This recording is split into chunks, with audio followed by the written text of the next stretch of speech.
Today, we got a very special guest, Coach Brads of Belmont University. Talk about year one and like some of the things that you're taking away from that Duke experience into your Belmont head coaching job. You had a great player on that team, Cam Boozer. So I'm wondering, what was your experience with him? Obviously, he's a top 5 draft pick, so just kind of curious about that a little bit. I was extremely lucky, and for them to have the success they've had up in this point, it's not surprising. You know, you've worked on different staffs as really the head of player development or working with specific players who have seen a lot of growth in their seasons. So just talk about your mindset when it comes to player development at Belmont now. That's where I kind of cut my teeth in the NBA. So, my job is to help you get better at the things that are going to help you get on the court, first and foremost, in my opinion. And then also help you expand your game. I'm just curious from like an outsider, what makes Belmont so special? Obviously, it's in Nashville, like we talked about earlier, not a bad place for guys to want to their college years, but just talk about like what makes Belmont special. Yeah, we have a beautiful campus. Campus is sick. Nashville is awesome. We have right over there is 2 practice courts and a beautiful weight room beneath us. But I think it's what the people here are what truly make it special. And a lot of those people are still here, which I think shows you it's not a bad place to go to school, but it's also a great place to work and to be, and enjoy time even during the stressful times. Welcome back. Long-awaited, extended break, but your favorite podcast hosts are back. I'm KJ Allison here with the great Neruda Perdomo. We came back with a banger episode today where we talk with first-year head coach going into his first year, Evan Brads, head coach at Belmont, his alma mater. And before we talk about him as a coach, I feel like we just got to go through his resume a little bit because it's probably one of the more elite resumes you'll see in college basketball, especially for a first-year head coach. So he went to Belmont, played for 4 years, and was a 2-time AP All-American honorable mention. I think he's still the all-time leading scorer at Belmont, and they've had guys like Ian Clark, Ben Shepherd go to Belmont, so high level. And then his first job out of college was working in player development video for the Boston Celtics, working with guys like Ime Udoka, Brad Stevens. So extreme knowledge he's getting working in the Boston program. And then Will Hardy gets the job in Utah, takes Brads with him. So he was the head of player development for 3 years with the Utah Jazz. So solidifying himself in the NBA and really developed guys like Keyonte George, who's probably one of the most improved players today. Walker Kessler, like you said in the episode, should be fun with the Lakers. And then this past year, he was one of the lead assistants at Duke. So he got to coach Cam Boozer. They had a special run, which we talked about. And now, like, all of that built up to come back to his alma mater. And you might think that's luck, but the saying is, like, luck favors those who prepare for it. And Brad's definitely has prepared for it, and he's been a sponge in a lot of these rooms, and he's got to a point where he's about to lead, like, a team coming off an MVC tournament championship. So the ceiling for him is really high. But talk to me about this episode, bro. Definitely a great episode. Glad to be back. Like you just talked about, elite level resume from Coach Brads. I mean, coach some of the best players, that are in the league today and some of the top players. And, he just has a great basketball mind. And we kind of touched on his offense a little bit in the earlier episodes, which I'm excited to see with Belmont, and he's just been around some great coaches. Coach Shire, we showed Coach Shire a lot of love in this episode, much deserved. We talked about his time, like you said, Ime Udoka, Joe Mazzulla, Brad Stevens. He just soaked up so much knowledge to where he's ready for this, opportunity like you talked about. I'm really also excited to talk about, or to see rather, what type of players he brings into the program, right? He's been around a lot of high-level athletes and players, so he knows talent when he sees it. So I'm really interested to see, what type of quote-unquote hidden gems he can find at Belmont. But definitely excited to see what they do this year, and definitely a fan of Coach Brads for sure. Yes, sir.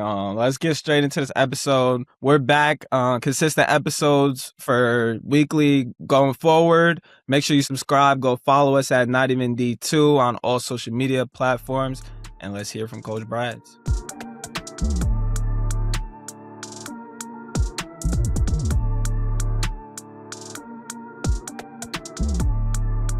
All right, we are here, man, for another episode of Not Even D2. Today, we got a very special guest, Coach Brads of Belmont University. How you feeling today, Coach? Man, I'm doing well, man. Appreciate y'all having me on today. Yeah, for sure. I think it was like 2 months ago today that we were supposed to initially record with you. So it's funny to finally get this going. I'm excited to talk with you. One thing that I'm just gonna hard question off rip. I want to hear your thoughts on the recent the class of 2022 able to get their eligibility back. I was just curious what a coach thinks. Right. You're diving right in, aren't you? Yeah, right in. Let's get to the tough part. Yeah, it's the timing is hard for everyone. To be honest with you, I was literally on the beach, in the sand when that ruling came from. I think it was Colorado. That kind of gave the blanket waiver. It makes it difficult, but one thing I've learned quickly is that everything in this job in this world that we live in keeps you on your toes, and it keeps it interesting, which I enjoy. There's never a dull moment, which is nice. It has created a lot of confusion for coaches, for players, for fans, for pretty much everybody. But, I think we're working through it. I think every team is probably going about it a different way and whatever can help their team. But, we're just evaluating what we can do and how we can help Belmont basketball. I like that answer, Coach. And it makes me, it's funny because this is your first summer really as a head coach and you have to kind of deal with this. I know you're an alumni of Belmont University, but what's it been like to have been back at a school you went to? Has anything changed a little bit? Obviously with college basketball has changed, but just talk about that process. Yeah, I mean, the game is completely different. I think this is my 10th year of being graduated from Belmont. And I would say, Belmont's changed in a lot of ways. I think the city of Nashville's changed. I was here probably 2 or 3 years ago for a mini vacation during All-Star break. And, there was a ton of buildings. I was like, I don't remember any of this. Right. So then it's the same thing with Belmont. You step on campus and there are buildings that were definitely not here, when I was here, or, they were just being built. You walk across our campus today and there's another building being built. Our growth with our enrollment, has even grown. So I think, not even from a basketball perspective, Belmont's changed a lot.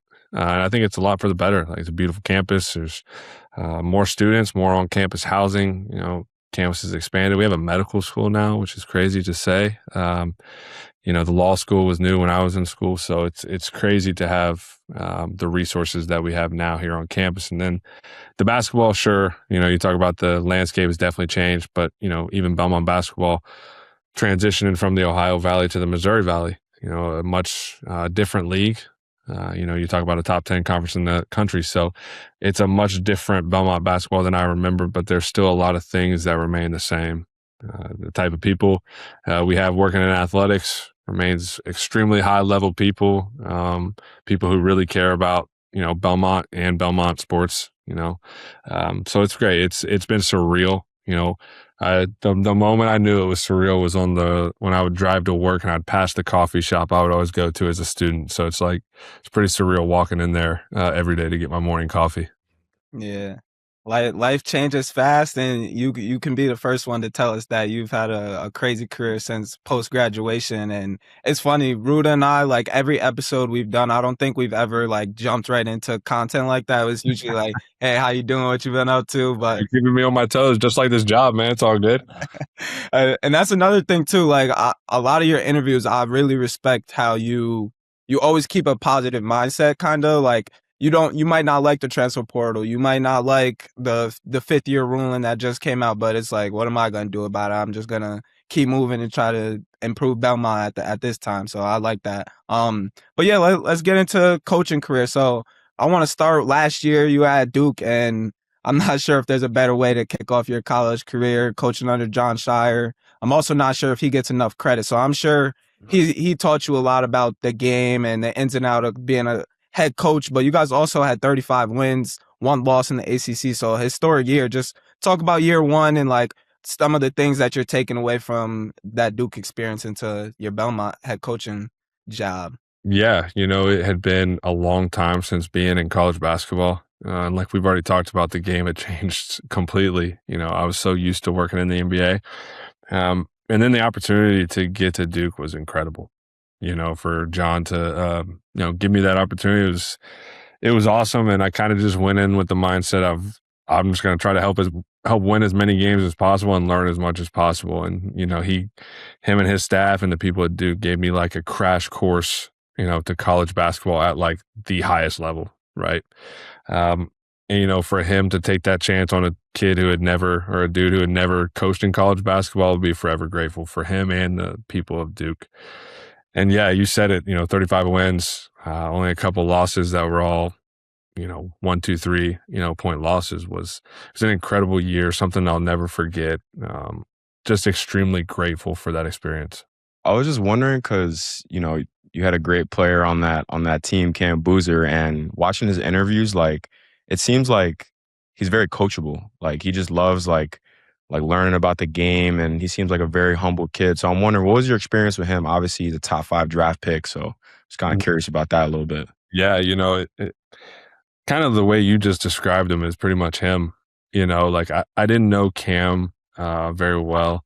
It's funny, I actually worked with Carlos in Utah. So it's like I went from working with Carlos as a coworker to coaching his sons. And, I would say the same for Caden as well with Cam. Like, they're both extremely coachable. They're better people than they are players, which I think, sets the stage for them just continuing to grow throughout their career, right? And, Cam specifically, we worked a lot together last year. And, I'd have moments where, like, if he had a bad game, which I mean, it didn't really happen, often, or if like he did something wrong during a game, I would always, we would always talk about it the next day, but he'd be the first one to admit that he would mess up. So like if I was mad at him and I was like excited to get on him and stuff like that, he would like take all the fun out of it because he already knew what he messed up at. His IQ is extremely high. And, his will to be the best player that he can be was, awesome to see how he approached that daily. And at the end of the day, man, that kid's a winner. Caden and Cam are winners. And, that, for a guy like me to be around those kids, I was extremely lucky. And for them to have the success they've had up in this point, it's not surprising. Yeah, I mean, you got to love players like that. They're humble, but they're also like realistic with themselves. Okay, yeah, I missed this shot, or I didn't get back on defense hard enough. But you said it took the fun out of it, but it's still like you just gotta love being around people with that type of mentality. It made my job easier, that's for sure. And then you talk about like that consistency he has, and that's probably why most people are like, he has the highest floor out of the top 3 that went, is just because of that consistency. Like, he has a certain level of baseline that is just like a really good player. But enough of Duke basketball. Let's transition into Belmont basketball. And in every one of your interviews, I'm sure you're tired of hearing this question. It's like, what is the offense going to be like? And to break it down a little bit, you've been saying we're going to be up tempo and we want to be selfless. Like, that's our style. But I'm curious how you've been teaching it this summer, what you've been seeing from some of the guys, if you could talk about that. Yeah. For me, I like to flow up and down the court, hopefully get some stops every once in a while too, that lead to easy baskets on offense. But, for us, like, we have a lot of talented offensive players who can, all do a lot of different things.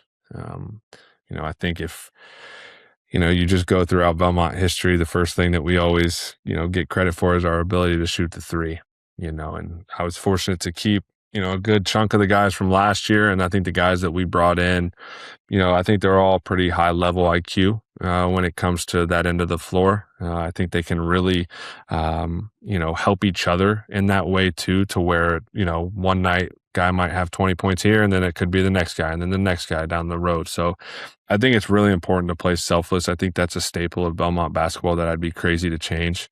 If you walk into our locker room at our arena, it says, it's the quote of, it's amazing what can happen when nobody cares who gets the credit.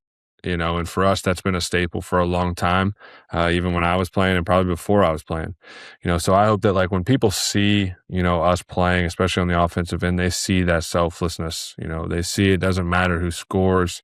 It doesn't matter who the leading scorer is. As long as we're all in pursuit of the same thing, I think we can accomplish that goal.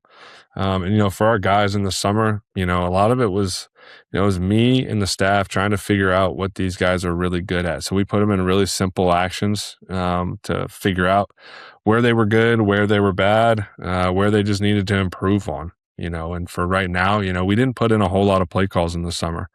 And, for us, that was more of just a wait and see approach. And once they get back to campus, we'll get going on that end, as long as the defensive end as well. Definitely. I'm definitely excited to see, what the offense looks like this upcoming year, coach. One thing I'm curious about, and if I don't word the question right, I guess I can kind of think about it a little differently, but you've obviously coached in the NBA. You've played at Belmont, so you played at this level, the mid-major level, but coaching the NBA, coached at Duke, so you've been around a lot of high-level players. How are you going to try to recruit some of those high-level players to Belmont? If you know what I'm saying. Yeah, I think, for me, like the thing that has made Belmont special, whether I'm the coach, Coach Alexander was the coach, or Coach Bird was the coach, there was like some things that, were, for lack of a better term, non-negotiables. And I think the first one of those is you got to be a good dude. If people don't like to be around you, we're probably not going to bring you into Belmont. And I think for the most part, most of these kids, they're good kids, right? And I think the second thing is you got to be an extremely competitive player.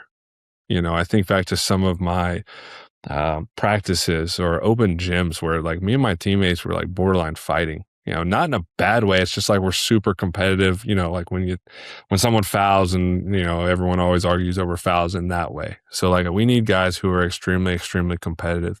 And I think the other part is we need guys who know that, their journey is going to look a little bit different in this day and age. I think everyone's journey is different. We want guys that are going to come in, be ultra competitive and know, that there's a lot of room for improvement for them, for me as, my staff too, but for our team as well.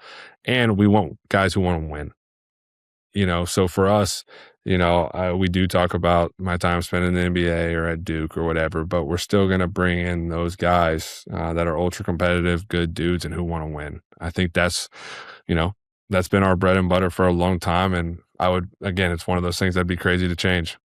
Fair enough, coach. And, what I respect about that answer, you didn't really say much about talent. Like, obviously, the talent's going to come in the door regardless, but you're focused on, like you said, those non-negotiables. But one thing I am curious about is that player development aspect, because when you do bring in these, talented players, you've worked on different staffs as really the head of player development or working with specific players who have seen a lot of growth in their seasons. So just talk about your mindset when it comes to player development at Belmont now. Yeah. I think, that's where I kind of cut my teeth in the NBA for a long time. I think it goes back to everyone's journeys being different. Us three on this call, whatever level we played at, we're all different. Right. So when I think about development, it's extremely detailed in that the fact that, your plan might be different than my plan, and it's going to be different than the next player, because we're all different. Right. So, my job is to help you get better at the things that are going to help you get on the court, first and foremost, in my opinion, and then also help you expand your game. I think the summertime's in a perfect time for you to expand your game. But once we get down to it in the season, it's time to, all right, if you're a shooter, we're going to really work on your shooting. We're going to help you get better at other things, but we're going to be extremely detailed into what, you need to get better at during the year to get on the court. And, for me, that's something that I don't want our practices or, as we get going throughout the year for us to lose sight of. Working with, a guy like Joe Mazzulla, he used to say, better people make better players. And I'm just going to add to it, the better players make better teams. So the better that we can help our guys become on the court, the better our team and the more success we will have. I like that from Joe M. Yeah, still but man, just and I'm gonna steal that third part from you too. So better people make better players, and better players make better teams. That's right. Yeah, we're locked in. And then I want to hear like a little insight into the player development, right? So say a guy, let me say Walker Kessler, a big, really traditional big that you were really developing, and he took a lot of strides. And was it just 1 year or 2 years with Walker? 3. Okay, so he took a lot of strides, and then you get to a guy like Cam, who's more like, he's still a big, but he's a modern big, like he's playing outside on the perimeter a little bit. So walk me through like their different progressions and how you tried to expand their games. Yeah, that's a great question. You think about like Walker. when he came into the league, he was known for his shot blocking. That's what he did at an extremely high level in college. And he's still doing it in the NBA too. And, screener, roller, that type of thing. So for me, it was like, all right, let's get you even better at that stuff, but for example, I think he's got a chance to make threes. I know he didn't play much last year, but I think he shot it at a pretty good level, so that's kind of the work on what you're need to get better at to get you on the court, but also trying to expand your game. And, the NBA is, a little bit different from the time perspective. We got a little bit more time, with Walker. Like I said, I worked with him for 3 years, so, we had a lot of time to work on that jump shot, or whether it was his decision making when he caught the ball in the pocket, whatever it was, but then you move on to a guy like Cam where, I'll be very honest, I didn't know much about Cam going into Duke. I knew he was a winner. That's what I had heard, and obviously he proved that part right. But when you see the versatility that Cam had, he's really good at a lot of different things, right? So you just try to put him in situations, that he's going to see throughout the game, whether it's him playing in the post versus doubles, right? Working on your passing out of the post, or if it's, we played a ton of pick and roll for us as like the handler or the initiator, right? So, that might have been a little bit new for him. Even for us, it's a little bit new. We're going to see if this works, and, trying to help him through that. So you're not limiting players, but you're trying to do what they do as much on the court as much as possible in the practice. Just so that when these guys go into the game, they've seen that. They're ready to go, whether it's shooting corner threes or playing pick and roll. You just want them to be ready for what they're going to see during the game.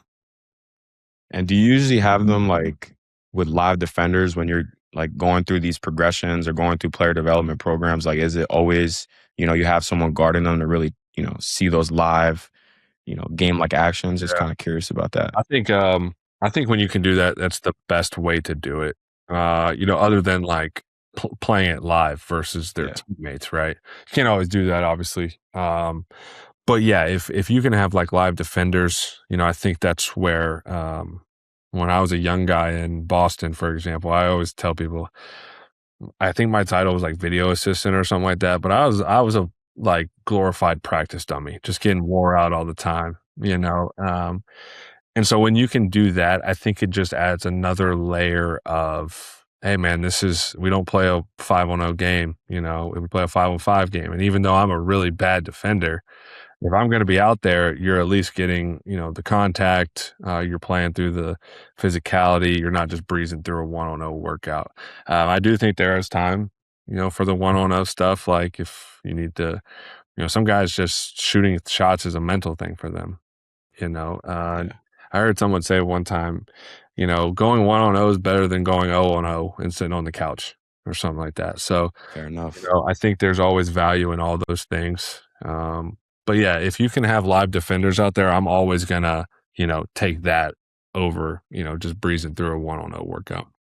Yeah, it's funny you mentioned the Celtics and what they do because, I've seen clips of Derek White doing shooting drills, and I've seen them rolling the ball at his feet while someone contests at him. So it's kind of interesting. They do some interesting stuff over there. But you mentioned that you've been around Joe Mazzulla, Will Hardy, if I'm not mistaken, Ime Udoka. What are some key lessons that you feel like you've learned from each of them and that you're taking to Belmont? Oh man. I mean, if you just go down the line, I mean, it starts with Brad. Brad gave me my first chance in Boston, and I thought Brad was always he was probably the most prepared coach I ever played for. Just his game-to-game approach of how he viewed it, and the work that he did to make sure that he was as prepared as possible was incredible. It was incredible to see, and I was probably one of those kids. I thought I had all the answers until you walk into a room and he starts talking basketball and he's seeing things that, I'm like, well, I didn't even see that during the game. But, so that one from him, from Ime, how hard he coached, those guys that year in Boston. But it was with a love that, I thought made him special. He coached those guys extremely hard, but every single one of those guys knew that he just had their backs. A guy like Joe, not being afraid to think outside the box and be different. you know, I love Joe to death. I've played pickup with Joe where he's picking me up full court, which I hate because I can't dribble. But he's an outside the box thinker. I think that makes him special, and he always tells the truth. And Will is very similar in the way that don't be afraid to try something new. If it doesn't work one time, it can still work. Don't do something just because that's the way it's been done forever. I've been so spoiled with those guys. The assistant coaches I've worked with, worked for in Boston. I have to give a shout out to a guy named Scott Morrison. I worked for him in Utah and in Boston. And when I was in Boston, I was a practice dummy for him. Like, he was the one teaching me these player development styles and stuff like that. I was just the dummy that was getting destroyed every single day. But I've been spoiled to work with some really good people who are extremely good at what they do, but, poured a lot of time into me too as a young coach. Yeah, I don't know if there's a word that's like the exaggerated version of spoiled, but I can't think of a better lineup to learn under than Yeah. guys you just listed off. And real quick, just because I'm high on John Shire, what would you say, like, maybe either his strengths or something you learned from him too? Yeah, for him, I'll be very honest. I had no clue what college basketball was about until going there. When you get to it, it's the basketball. Basketball's kind of the basketball in some ways. There's obviously some differences, but he really showed me what it was like to be a head coach in college. And that sounds like I'm saying that's the easy way out, but it's just a little bit different, from recruiting to the transfer portal to offense and defensive coverages. Like, he was a great example for me to watch. It was only for 10 months, for 1 year of, what it was like to be a coach at the highest level. And somebody said it on this podcast earlier, like, he doesn't get enough credit, man. You talk about the games he's won, the amount of games he's won is, I think it's up there with the most of all time during his span of being a head coach. So again, I'm forever grateful from him. And, I think the thing that all of those dudes I just mentioned, they're just extremely competitive people as well. And then I take that even back to Coach Bird. So I've been around some guys that are, whether you're playing, pickup, whether you're playing sand volleyball or whether you're literally outside running races, they want to win really bad. And, I think they all have that in common. And I've kind of just taken that with me as well. Yeah. I feel like Shire doesn't get the credit because people are like, well, Duke's not the same now. It's like, well, no shit. You lose Coach K, it's not going to be the same. But like you said, the work that he's done, the games that he's won, it's high level. So I could see people starting to change the narrative around Shire. The media will start loving him soon. But we got a few more questions for you. And one thing I want to transfer back to Belmont. And a lot of your interviews, you talk about how the place is special to you. And I'm just curious, from like an outsider, what makes Belmont so special? Obviously, it's in Nashville, like we talked about earlier. Not a bad place for guys to want to spend their college years, but just talk about like what makes Belmont special. Yeah, when I went here, the support that our student athletes and students, have as a whole, is incredible. Like, this is a place where it doesn't matter if you are an athlete or you're a music business major or you're an audio engineering major. Belmont's a music school, by the way, if you didn't know. Big music program here. There's just so many people on this campus that care about not only your success, but helping you get there, And, I think about it, I think about when I would go up to the athletic department for like academic meetings or compliance meetings with the people that were there. And there's a moment where my wife and I had just landed in Nashville, and Scott, our athletic director, picked us up. We get to Belmont, and two of the first people I see were our compliance director and one of my academic advisors from when I was in school. And I think that's a good example of like what makes this place so special. Like, yeah, we have a beautiful campus. Campus is sick. Nashville is awesome. We have right over there is 2 practice courts and a beautiful weight room beneath us. But I think it's what the people here are what truly make it special. And a lot of those people are still here, which I think shows you it's not a bad place to go to school, but it's also a great place to work and to just to be, and enjoy time even during the stressful times. That's awesome, Coach. It's cool to hear, especially like you said, like you and KJ said, Nashville's not a bad place to be, but you got when you have that community environment like Belmont and you have familiar faces, friendly faces, it makes it easier to be there for sure.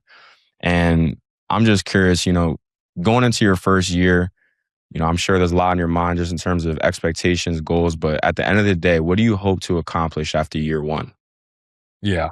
I think anyone that's in this chair, the goal is the NCAA tournament, right? The goal is the Missouri Valley Championship. I think if you took all 11 of us in this conference, that would be the goal for all of us, right? And I think, for me, if we go out there every single game, compete at an extremely high level, I know that there's probably going to be some times where we may lose some games, and that's okay. But I want our guys, I want our fans, I want the people to see that, like, you dang near have to kill us to beat us. I don't want to see our guys backing down from anybody. I think it's important that no matter what, you're out there competing. And just, continue to do what Belmont's always done, is compete with really great people and win at a very high level. Love that answer, Coach. And like I said, I know I can speak for KJ when I say this, definitely excited to watch some Belmont basketball this year for sure. And, KJ might have to take a trip to Nashville, bro. Like you said, not a bad place to be. I'll come anytime y'all want. Hey, say no more, Coach. We're coming to a game. Down. But, Coach, we got rapid fire, though. KJ and I are going to ask you a couple questions. We got a little timer going on. You ready, Coach? Yeah, let's do it. All right. KJ, you got timer ready? Yeah, I'm gonna. It's our first time doing this, so work with us. Okay. We're gonna do 90 seconds of rapid fire with Coach Brads, and then I'll start it when Ruda asks his first question. All right. So we'll start with LeBron or Michael Jordan for best player of all time. First one. Y'all don't ease into anything. I'm gonna go MJ. MJ.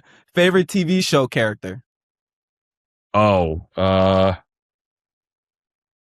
Captain America, even though it's a movie character. Yeah, works. All right, I like that. Favorite game you've been a part of, both as a coach first and then as a player second? Favorite game I've been part of as a coach, last year at Louisville, big second half comeback. As a player, senior year at home versus Lipscomb. Won on a full court pass, caught, game winner. Tough. Okay, hardest player to scout in the NBA? Jokic. What are the traits that makes a great shooter? Consistency. Favorite type of food? Ooh, steak. Steak. I got another shooting question for you. I don't know if that's a type, but I'm going with steak. I got a shooting question for you. If you're telling someone to look at a form of any player in the NBA and replicate it and to do those mechanics, who would it be? Ray Allen. Retired, but yeah. All right, and then last one. One word or phrase to describe Duke's March Madness run?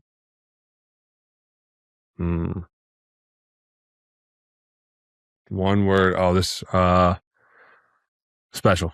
Special. Okay, I like it. That's 90 seconds of rapid fire with Coach Brad. That was good. You passed with what question I stump you on? The TV show character. Yeah, TV. I feel like everything's streaming now, so like I feel like I watch so many shows. I don't even know. Like, I'm still a movie guy at heart, but there's just so many good TV shows too. I don't know if I can pick one. Michael Scott from The Office is pretty good too. All right, and then that's the GOAT too, Michael Scott. Yeah. Meme central for sure. That's like the easy way out though, I think. Yeah.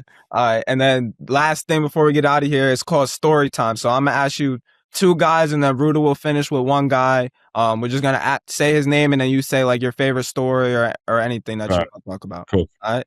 I'm a fan of Isaiah Evans. I know it was a short time. You might not work with him that much, but if you have an Isaiah Evans story. All right, Slim. Give me a good Slim story. I don't know if this is a story, but him and I had this thing where we both have extremely irrational confidence, and his irrational confidence makes him who he is as a player, which is a great thing. So we would always, it was pretty much every single day, we would just talk bad to each other of, hey man, when I was playing, you couldn't guard me. And he was like, well, I know you couldn't guard me. I'm like, that's fair. It's not me though. So But yeah, I loved his incredible dude to be around. And then my last guy, I'm gonna go. I'm in between. I'm gonna say Walker Kessler. Yeah, best story for him. There was we used to do this drill, and I think you guys said you watched that video. I used to take a heavy ball and throw it off the glass, and we would just work on like throwing the outlet passes, something simple as a warm up. And we would always argue at the very beginning of the workout if he needed to warm up to do this or like, and then he's like, should I like get my shoulders going? I'm like, no, you'll be fine. You'll be fine. You'll be fine. And then he's like, how many are we doing? And I'm like, not sure yet. Just gonna keep going. And it just became a thing for us of like, we're just going to keep fighting, about this no matter when we do it, but in a good way. That's what's up. Like I said, Walker Kessler seems like a great guy just from those interviews and stuff. I'm excited to see him on the Lakers this year. Should be interesting with Luka for sure. Last question I got for you for story time. Joe Mazzulla. I know you said he guards you. You mentioned how he guarded you full court in a pickup run one time. But if you have another story from Joe Mazzulla, man, I got two. One is we were in the NBA bubble together. And him, myself, and that other guy I mentioned, Scott Morrison, we spent a ton of time, together just hanging out, literally by the pool because there's not a whole lot else you could really do. So we would hang out on off days out by the pool. And then, to hear those two, like whether you're talking basketball life, I was young, I was 24, 25 at the time. So, when they would talk hoops, it was just like, it was an incredible education for me, in the NBA bubble where you couldn't leave the hotel, right? The pickup stories I have for Joe are, we would play, there was like a group of us that would play 3-on-3 in the half court where it was like continuous, and we would play 4 quarters, to 25, game to 100. And if his team was losing, he would just foul the whole fourth quarter until his team caught up, because we weren't shooting free throws or anything like that. Yeah. And his level of competitiveness was so high that he would be willing to literally just foul the whole fourth quarter to get his team to win. And it, like, I love him to death. But during those games, I would get so frustrated with him, like borderline not want to talk to him, and he knows that. Yeah, that sounds like Joe. He's got a certain edge, and like you said, that's what's helped him though. Like for sure, that competitiveness and edge has gotten to where he is. No doubt. If you had to see one guest on Not Even D2, who would it be? But you have to help us get him on, player or coach. Not Even D2. Okay. Obviously a basketball person. The college pros. Don't matter. Just anybody. You got to help us though. I have a lot of respect for Coach Smart, who's the head coach of Pacific. He had a really, I heard him, actually him and him for sure. His career path is different. As we talked at the very beginning of this about different career paths, and I have a lot of respect for him. I saw him give a coaching clinic one time from his time in Canada at that level, and what he's doing out there now. I think he's really interesting, and I think he'd be a good one to talk to. Yeah, that'd be dope. We got to tap in with the Pacific coach. Well, appreciate you getting on, Coach. Here we got I'm setting a high bar for you year one, so good luck this year. I'm rooting for you and appreciate you getting on. No, I appreciate y'all for having me. Come on down to Nashville sometime. Yes, sir. That is going to do it for our conversation with Coach Brad's high-level basketball mind, and you can credit that to the people that he's gotten to learn from, but also him willing to, like, I'm not going to be exactly like Joe Mazzulla. I'm not going to be exactly like Will Hardy or what they taught me. He's using a lot of different things from a lot of these different coaches that have, like, built themselves up. So I could definitely see Coach Brad's having an excellent year one. Like, year one, I don't think it's talked about how much it's different moving from that assistant coaching position to that head coach position. But he's been around some high level guys like we keep talking about, and I can see it just being a smooth transition. He's in a comfortable spot at Belmont. He knows the area. He's got a formula or a strategy on how he's going to recruit. So Belmont's gonna they have a basketball tradition. It's been a good school. So good episode, and I'm definitely rooting for Belmont moving forward. Yeah, I mean, being comfortable is, like I think a very underrated point, but an important point to make, right? Like he talked about how he went back there and he recognizes a lot of the same faces that were there when he was a student there, killing and being an two-time All-American and whatnot. But no, I think the basketball enthusiasts will also enjoy your question too about player development.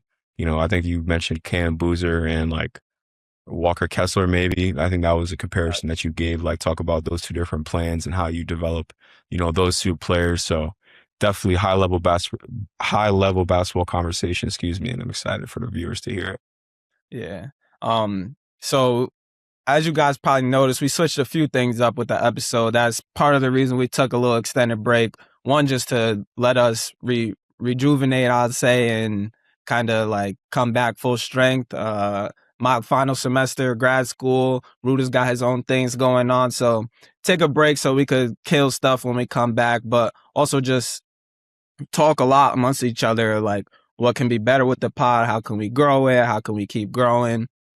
And we definitely have a lot in store. Season 4 will be dropping pretty soon. We got a high-level guest. As you guys been noticing, each season starts off with a banger episode, so stay tuned for that. Make sure you're subscribing, but catch the viewers up a little bit. Tell me maybe like what you've been up to, some highlights of the past. What we go missing for 2 months? Yeah, we was missing for a little bit. I had some people call me, be like, "Yo, what's up with the pod? Like, y'all not dropping no more?" And I'm like, "Nah, we got some stuff cooking up, man. You just gotta wait on it." But like you talked about, I'm excited. I'm really excited to see. I'm really excited to drop, some of these episodes that we have planned because I think we have some great, storylines just, shaping up with some of the players and coaches that we've had on. What I've been up to, I've been chilling, bro, since grad. I've been working with, basketball trainer Mitchell Kirsch, doing content with him, and that's been great. He's had a lot of, high level players in the gym, so it's been awesome to kind of watch them work and see the behind the scenes of some of these players as well. But outside of that, just enjoying this summer, man, and ready for what's to come. Yes, sir. What about you? I was hoping that you talked outside of like the pod because I wanted to tell the story a little bit of your well, I wanted you to tell the story about J. Cole, but I wanted to say I definitely can. Yeah, you kick it off. For those who don't know, J. Cole, you can see in my poster, I got all his albums right here. That's my go, but tell the story. Yeah, so well, I guess we'll start from when it originally like the idea to go to the concert sparked because I thought my boy co-host KJ Allison, I thought he was sliding, so I was like, oh yeah, I'm going too. But then some stuff kind of happened in the schedule where you weren't able to make it, and I was like, well, I don't really have anyone else to go with, but I still want to go, so I'm gonna go dolo. Like I'm gonna go. So ended up going, and I didn't really like I told you this, I didn't really listen to the fall off that much. So I was a little worried, like going into the concert, like how many songs I would know. But like he also had some throwbacks on there too. But where I sat was like the lower bowl of TD Garden, like the 100 section. So not on the floor, but right next to it, essentially. And what I found out the day of the concert is that J. Cole, he starts his concert in the stands and he starts out in the lower bowl of the arena that he's in. All right. So, wait, so they told you that, or like somebody I went to the day one concert told you? I saw it on TikTok.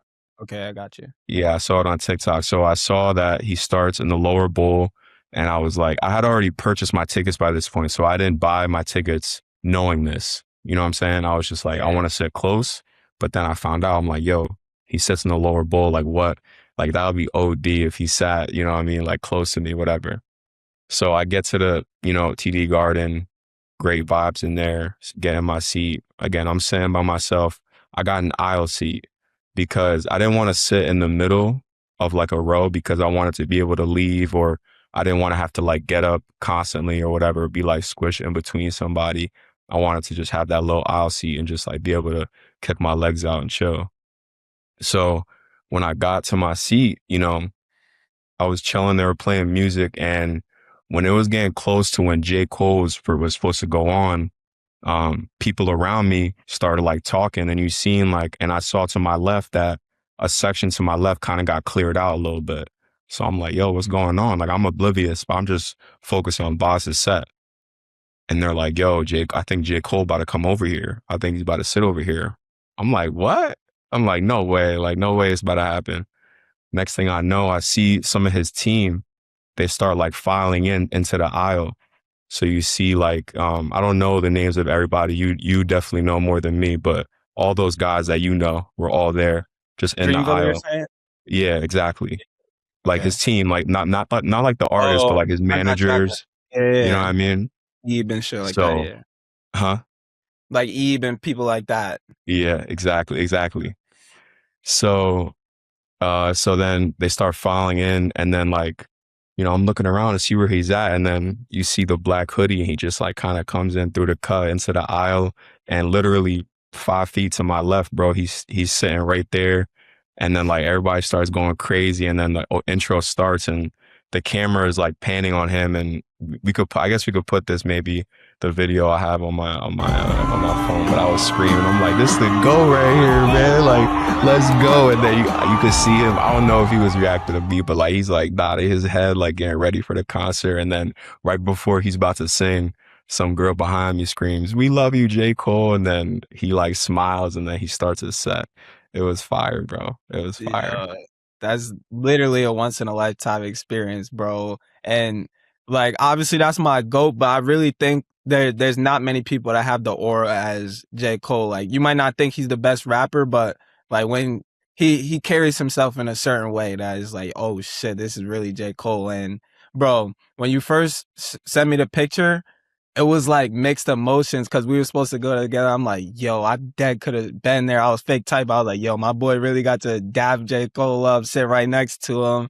So I was like in between, but at the end of the day, when you FaceTime me, we was bumping to a lot. I screen recorded it, but it was just a vibe, bro. I wish I was there so bad, but That that's was a that. moment, bro. I was glad I was able to do that with you, bro, because you was going crazy when J. Cole was rapping a lot. I was like, yeah, my boy. No, So, thanks, but definitely a highlight of the summer. for sure. I'll go real quick. I went my highlight. Me and Shawty took a trip to St. Thomas. We did a ton of things: zip lining, snorkeling, kayaking, and just anytime you go on vacation is cool. But building a stronger bond with her was definitely cool. We wanted to talk some NBA. We'll go quick instead of like breaking stuff down. I didn't prep for this, and obviously you didn't because I'm putting it on you right now. But we're just gonna do rapid fire, just like deals or stuff that happened during this offseason, just to see like a reflection of everything that went on. I'll start with the easy one: LeBron going to Philadelphia. The next offseason move that comes to mind, I would gotta just because of the recent announcement about the Clippers deal, Kawhi to the Raptors for sure. Okay, Kawhi to the Kawhi to the Raptors. Raptors. I'm gonna say Ja to the Blazers. That's a good one. I want to say because we had Coach Brad's Walker Kessler to the Lakers. That's going to be a good addition. Yes, sir. All right, this is another easy one: Jaylen Brown to the Sixers. All right, you took my. All right. You know what? I'm gonna give a shout out on this one. Um, my guy Caleb Houston. He just signed a training camp. It's not a deal, but he just signed a training camp deal. He been working out with Mitch. He's trying to get back Okay. in the league. I'm really rooting for him. So I'm gonna do that one. I'm gonna do that one That's for love. sure. I'm gonna steal a few. I'm gonna say Isaiah Joe to the Pistons, and then Lou Dort and Aaron Wiggins to the Hawks. So I'll take the Thunder moves. But I'm gonna have to say Mitch Rob that hurt as a Knicks fan, him going to the Celtics, especially a rival. But I'm interested to see what the Celtics look like this year too. All right, good one. Selling my stock on the Caps too. Whew, yeah, for sure, for sure. I'm gonna say this one went by as Giannis to the Heat. You think I don't know if how good they're gonna be because they don't have a guard, man. Bro, it's Giannis and Bam though. Like that's gonna be really hard to score against Fair, them. fair. All right, I'll do. He got drafted, but I think I think the Wizards going to be I think they'll be a top 8 team in the East. I think they'll be in there. That's a good So shout. with AJ getting drafted. Signing his extension too. Trey Young, facts. Yeah. Damn, I'm running. What else happened this all season? I feel like I'm missing somebody big. I'll say a big one that is big for a bad reason, but Gary Trent signing a 2-year, like $76 million deal when he's not worth that at all. I would say it wasn't signed this offseason, but Christian Brown, will he get 4-year, 120? Something like that. Now they in the luxury tax because of that. Yeah, what they gonna do with Payne Watson? It's a big one. Bye. Yeah, I'm crying. Let's see. Did we talk about enough West teams? We talked Kawhi, Lakers, Thunder. I got one. LaMelo to the Timberwolves, Julius Randle to the Nets. tough one for JR right there. Yeah. I'm gonna do. You already said this team, but John Collins to the Pistons. I'm interested to see how that turns out. All right, and this is my last one, but we're gonna go Zachary Richardson to the Mavs. You want to do one more? I'll do. I'll do Warriors, but trick one. They haven't really signed anyone, I don't think. Okay. So you can say Draymond extension. Yeah, so Draymond extension, but they kind of sold this offseason. They ain't really get nobody. They waited for Bron. They didn't get anyone. Yeah, that's tough. And thank God Bron didn't go. Curry era, bruh. But they're gonna trade him, man. I don't know if they can do that. Well, maybe after next year, see how it goes. But damn, the offseason was really crazy this year. Mad shit happened. But most movement we've seen in a long time, man. Yeah, facts. That's gonna do it for another episode of Not Even D2. Like I said, we're about to get off this and record right away. We got another one dropping next week. That's gonna be super cool. And make sure you subscribe, go follow us, and we'll see you next week.